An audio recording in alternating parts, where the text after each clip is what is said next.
Well, hi YouTubers. Okay, I originally wasn't going to do this, but I thought, hey, what the hell? Because on my video, my YouTube channel, I discuss various things like trailer reviews, film reviews, stuff that's going on. This happened last month, but I don't know why I didn't want to do it at the time. I was still kind of process it, because it's kind of like, when something happens and it's so surreal, it just doesn't even register as happening. It's very, very strange. It's kind of like many years ago, I met the actor Stephen Fry, who was in Jeeves and Wooster and Oscar Wilde, and he's done many things. And I met him on the Tube, of all things, the London Tube. And I got his autograph and we had a little chat. And you expect Stephen Fry to be wearing a suit of all times, but no, he was wearing jeans and a jumper, which I thought was quite strange. But afterwards I was like, that's so weird, did that happen? It's like stepping out of your life, your normality for a moment.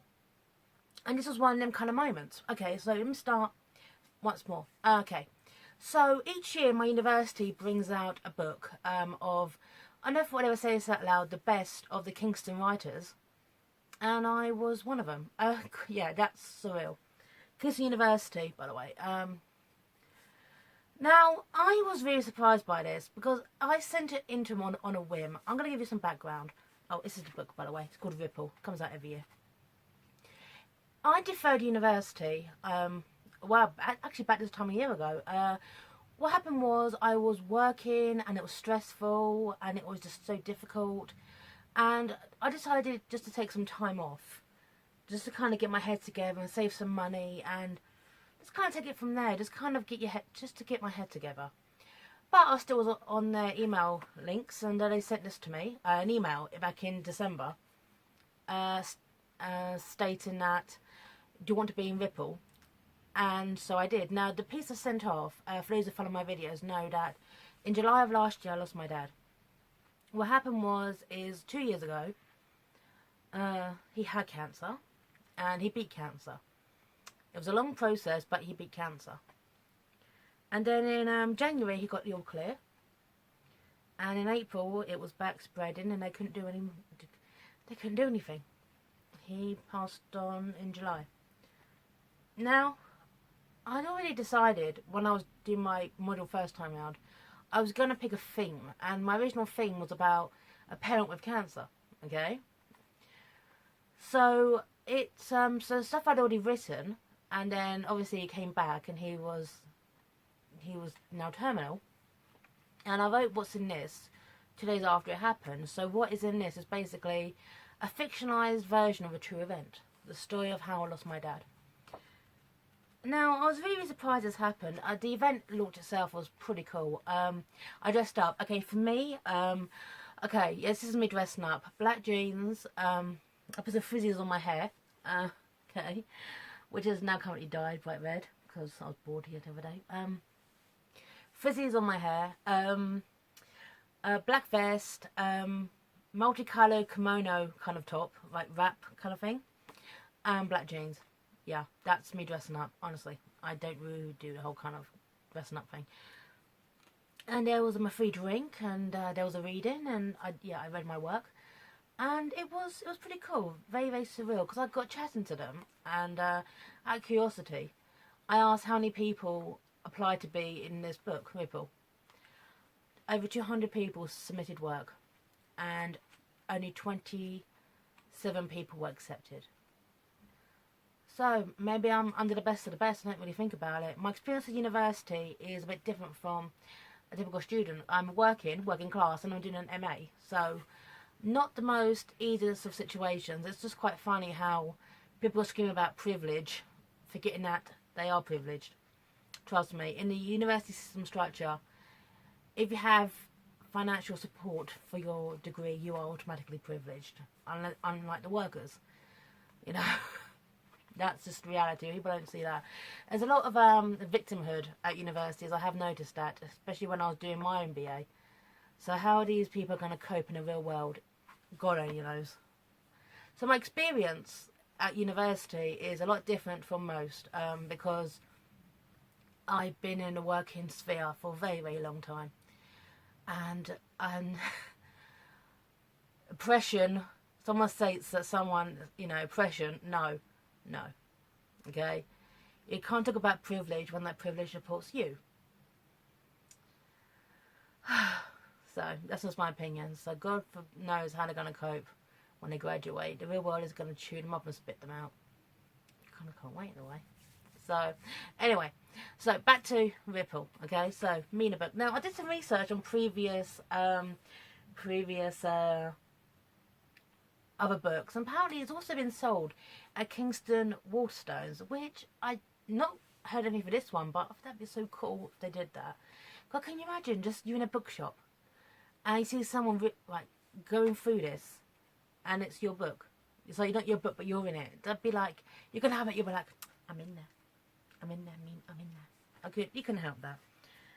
So yeah, a lot of talented writers in this, myself included. I'm gonna read out my blurb, okay? Because I did a little blurb at the back. Okay.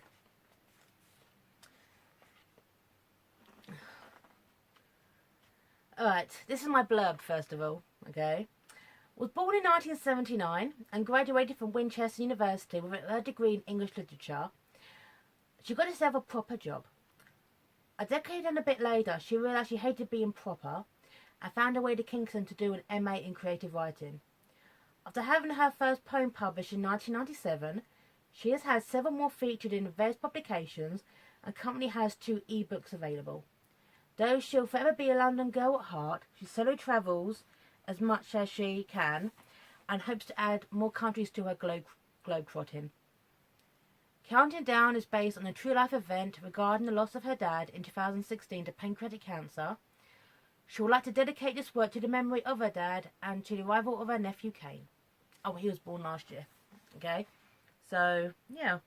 Hated being proper, went back to uni. So, yeah. So, anyway, if you indulge me, I'm going to read out, not all of it, because it's over 1,000 words, but I'm going to read out some of it. Okay? So, give me a second. Want to go for nothing?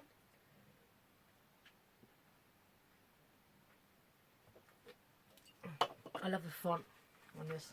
I'm going to show you my work. There you go. That's me. That's me. Okay. So, counting down. Oh, sorry.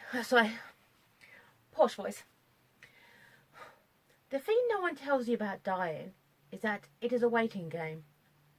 Hospital wards, appointments, and waiting for the moment. Exit pursued by a bear. The Winter's Tale.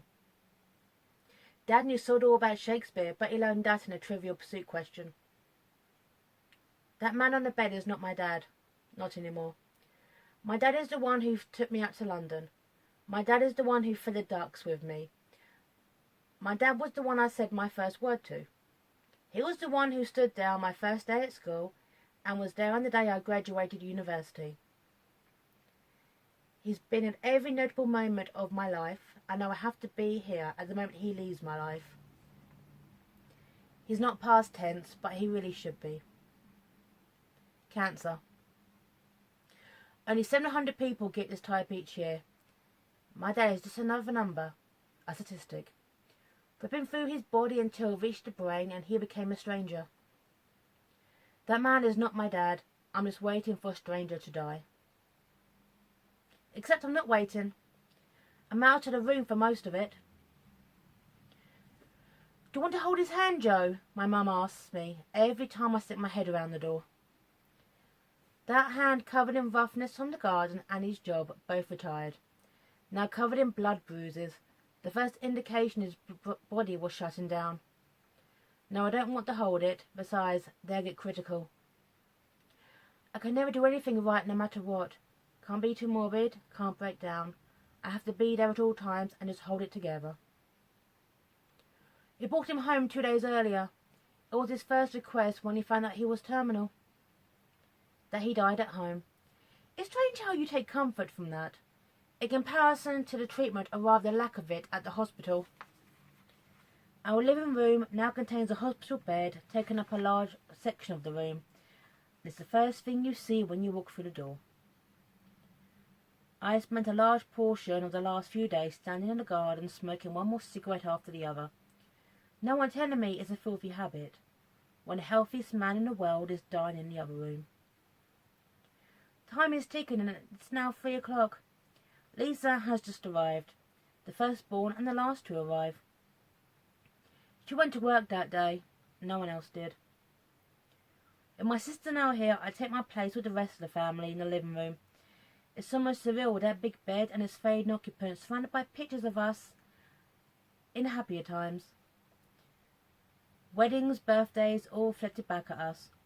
Normal life and normal pictures, reminding us there was nothing normal about this. Everyone just comes in and out of that room, but the only constant is my mum. After 47 years, she's sitting vigil over her husband. I feel sympathy or pity, but instead I feel indifferent. Why do I? Have I already shed all the tears I'm ever going to shed? Is this what it is like to lose a parent? Tears and eventual acceptance? 3 months ago, I would have done anything for him to stay, and now I just want him to go. Okay, I'm going to stop there. That's like halfway through. I had to change the names of my siblings. In this, they're called Anna, Lisa and Travis, which is not their real names. I did a version where I sent off a copy which changed their names to their actual names. Then they emailed me back telling me I had to change them back. So in this, they're called Anna, Lisa and Travis. That's not their names. That is what I called them. So nice pseudonyms, if you will. Yeah, so that's my work. I don't know if anyone thinks. I didn't want to, you know, hey, if you want to read the rest of it, buy the book. I don't know. But yeah, that's my work. A bit surreal, but writing it kind of felt very, very therapeutic. You've just heard the day it happened. It was one of the worst moments of my entire life. Afterwards, I felt a little bit bad, like I was demonising my 3 siblings, because they were going through exactly the same thing I was, you know. They were going through exactly everything that I was going through, but how we dealt with it was so different. It was just quite funny how after the aftermath, we were able to sit down and have a proper discussion, but at the time, we were kind of so focused on what the individual was going through. It's kind of hard to kind of speak to everyone else about what they were feeling. You were too conscious of your own grief to focus on someone else's grief. And when it all, you know, it wasn't until after the funeral, 2 weeks later, that we were finally able to process. It was only when, because after he passed, we focused on the funeral, and we had something to focus on. And once he was in the ground, we could kind of step back and take a breath. And it was